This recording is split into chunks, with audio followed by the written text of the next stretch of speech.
Pernah pergi Perak? Ikan apa yang suka merempit? Kejap kita guna ChatGPT. Kalau Malaysia buat, Ya Muhammad. kalau Malaysia buat, ya Ma'ruf. Halo, test mic 1, 2, 3. So hari ni kita nak terus test untuk mic Holy Land Luck M2. Kita nak terjah secara random beberapa orang dekat office ni sambil-sambil kita tengah free. Let's go. Bang, dah sarapan belum?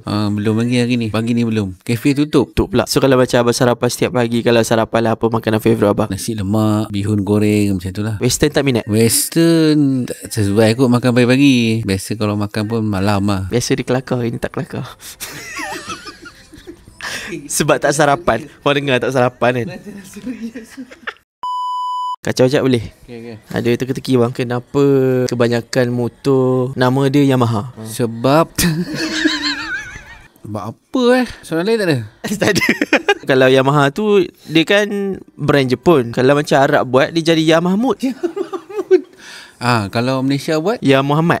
kalau Malaysia buat, ya Ma'ruf. Kena ada teka-teki. Ni high level sikit daripada Yamaha. Kak nak tanya, ikan apa yang suka merempit? Ikan yang suka merempit. Ikan yang suka merempit? Lumba-lumba. Uish, betul pula.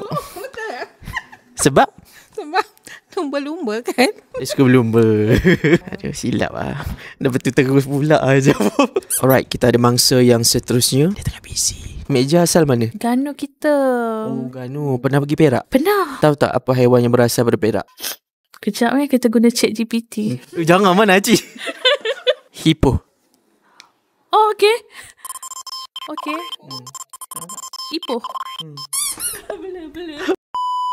Right guys, itu salah satu contoh penggunaan dalam real life mic Holy Land Luck M2. Kalau you guys berminat untuk dapatkan mic ni, korang boleh klik dekat backcoding ataupun dekat link yang dah disediakan. Kita jumpa dalam next video. Kita jumpa dalam next video. You dengar dapat. Assalamualaikum. Gerak lu. Ciao.